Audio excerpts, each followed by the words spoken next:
प्रभु यीशु मसीह के नाम में आपको अनुग्रह, शांति और आशीष मिले। जब भी बड़े बड़े युद्ध होते हैं, जैसे फर्स्ट वर्ल्ड वॉर या सेकेंड वर्ल्ड वॉर, दूसरा विश्व युद्ध, या देशों के बीच में जब युद्ध होते हैं, तो हर युद्ध के नतीजों के बाद आम तौर से मनुष्य एक निर्णय लेता है कि दोबारा ऐसा नहीं होना चाहिए। लेकिन थोड़े समय बीतने के बाद फिर से युद्ध की बातें मनुष्यों में, सरकारों में, नेताओं में आ जाती है। जैसे एक आदमी जो सिगरेट का एडिक्ट है, वो बहुत चाहता है सिगरेट छोड़ दे, और वो छोड़ता भी है।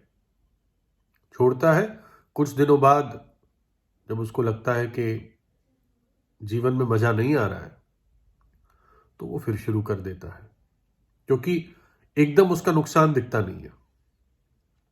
खैर, तो मनुष्य ऐसे निर्णय लेता है कि अब युद्ध नहीं होने चाहिए।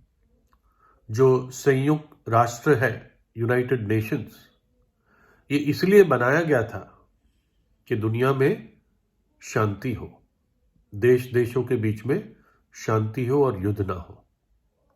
और जहां कहीं बहुत गलत हो रहा है तो यूएन अपनी फोर्स भेजकर वहां की मुश्किल को खत्म करने की कोशिश करता है। लेकिन जो कुछ भी मनुष्य ने ऐसी संघर्ष किए हैं शांति लाने के लिए, उसने ईश्वर को बाहर रखा है।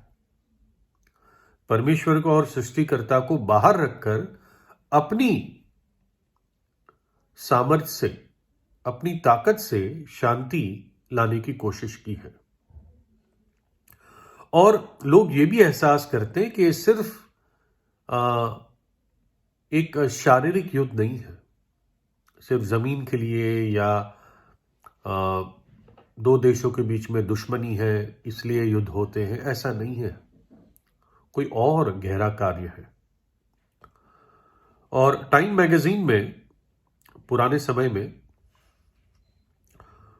दो बड़े मिलिट्री लीडर्स ने अपनी गवाही दी है, अपने व्यू पॉइंट्स रखे हैं। पहला व्यक्ति है सर आर्थर ट्रेवर्स हैरिस।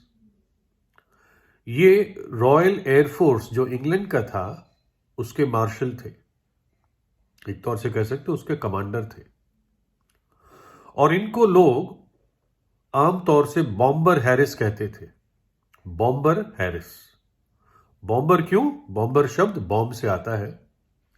और जब हिटलर बहुत पावरफुल हो गया था और हिटलर को रोकना मुश्किल हो रहा था और एक दुनिया का तानाशाह बनता जा रहा था, तो अमेरिका और इंग्लैंड ने मिलकर, और भी कुछ देश थे जो एलाइड फोर्सेस थे, विशेषकर इंग्लैंड और अमेरिका ने मिलकर नाजी जर्मनी, यानी जर्मनी में जब हिटलर ने पूरा कब्जा कर रखा था, वहां का उन्होंने बॉम्बिंग किया।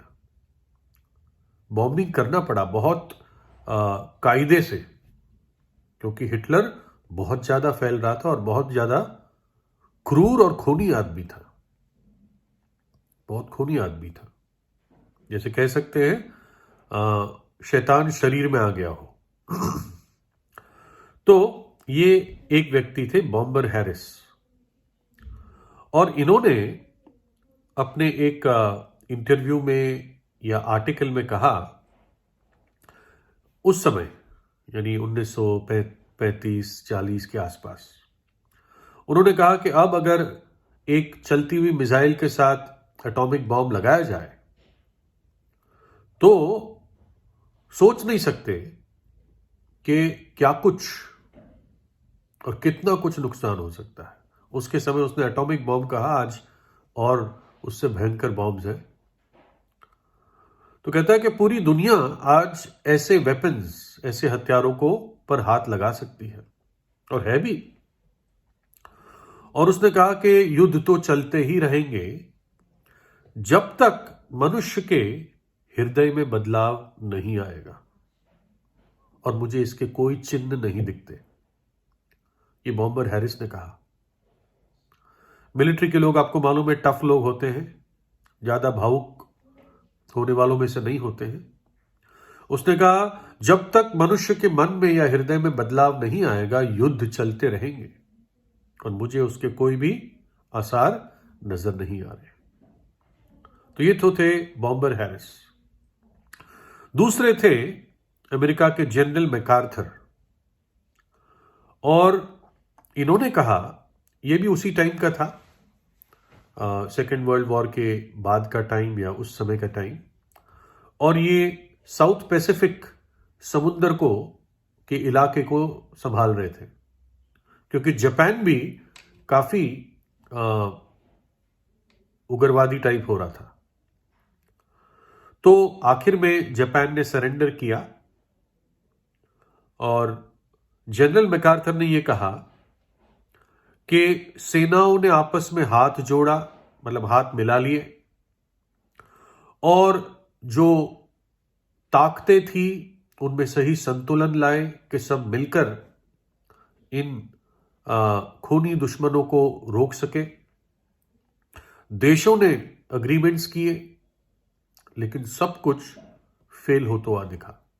हो सकता है इसलिए जापान पर नागासाकी और हिरोशिमा पर बॉम्ब डालने पड़े। उसको जस्टिफाई कोई नहीं कर सकता, लेकिन ये युद्ध था और युद्ध में आदमी की सोच ही बदल जाती है। कुछ अजीब सा व्यवहार आम जनता का भी हो जाता है, उसको फिर सब उस देश के दुश्मन ही दिखते हैं। युद्ध होता ही ऐसा है। तो जनरल मैकार्थर ने इस बात को कहा। उसने कहा कि हमारे पास फिर आखिरी ही मौका था, जब ये सब कुछ फेल हुआ, सेनाओं ने हाथ मिला लिए और देशों ने हाथ मिला लिए, अग्रीमेंट साइन किए कि मिलकर इन शत्रुओं को रोके, लेकिन फिर भी सब कुछ निष्फल हुआ। और उसने ये कहा कि अगर अब हम कोई और चीज नहीं लाते हैं दुनिया में जिससे शांति हो और युद्ध ना हो, तो अर्मेगेडोन हमारे द्वार पर खड़ा हुआ है। उन्होंने कहा अर्मेगेडोन। ये अर्मेगेडोन क्या चीज है? अर्मेगेडोन ये एक इलाका है मध्य एशिया में जहां पर बाइबल कहती है कि आखिरी युद्ध होगा, और इसमें देश देश की सेनाएं एक साथ मिल जाएगी, और आपको मालूम है किसके विरुद्ध युद्ध करेगी? आप शायद अभी हंसोगे मेरे पे, लेकिन अगर आज इन बातों पे विश्वास नहीं करोगे तो आप उन बातों को देखोगे। तो देश देश की सेनाएं जुड़ जाएगी और प्रभु यीशु मसीह से युद्ध करेगी, जो लौटेगा महिमा में, राजाओं का राजा और प्रभुओं का प्रभु बनकर। प्रकाशित वाक्य 16 अध्याय में इस बात को देखते हैं। तो जनरल मैकार्थर ने कहा कि अर्मेगेडोन हमारे द्वार पर है। और फिर उन्होंने कहा कि समस्या आत्मिक है। जो दिख रहा है कि एक दूसरे से लड़ रहे हैं, गुस्सा है, जमीन मेरी है तेरी है, सिर्फ ये नहीं है लड़ाई। लड़ाई आत्मिक है, और कोई आत्मिक या अनदेखी बुराई काम कर रही है। और जब तक मनुष्य का चरित्र बदलता नहीं है, जितना विज्ञान, कला और साहित्य पिछले 2000 साल में प्रगति किया, अगर मनुष्य का चरित्र प्रगति नहीं करेगा तो अर्मेगेडोन द्वार पर है। और उन्होंने ये समझाया कि इस समस्या को आत्मिक रीति से सुलझाना ही हल है। अगर शरीर बचाना है तो आत्मिक रीति से सुलझाना होगा, यानी अगर मनुष्य की जानें बचानी है तो इस बुराई की जड़ को समझना होगा।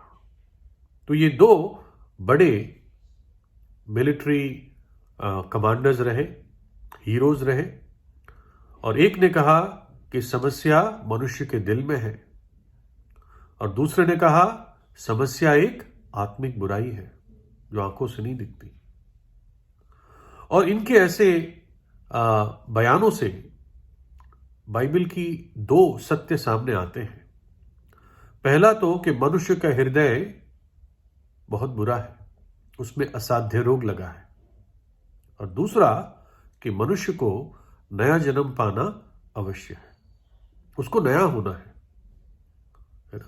क्योंकि इस पुराने हृदय को पट्टी लगा के, दवाई लगा के, कुछ शिक्षा देकर, कुछ भक्ति करके इस पुराने भ्रष्ट, काले, पापी हृदय को नहीं बदल सकते। कुछ नया ही होना अवश्य है। पूरी दुनिया इन बातों को नहीं सुनेगी और युद्ध रुकेंगे भी नहीं, लेकिन एक व्यक्ति के जीवन में कार्य हो सकता है। परमेश्वर करे कि ऐसे लोग बता सके दुनिया को कि युद्ध शारीरिक नहीं है परंतु एक आत्मिक बुराई है जो इन सब के पीछे काम करती है।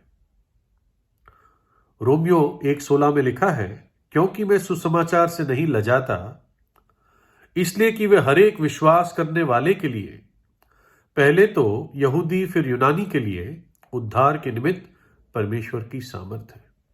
अर्थ यह है कि परमेश्वर का सुसमाचार परमेश्वर की सामर्थ है। परमेश्वर का सुसमाचार मनुष्य को बदल सकता है, उसके गिरे हुए स्वभाव में एक नयापन लाकर उसे फिर खड़ा कर सकता है।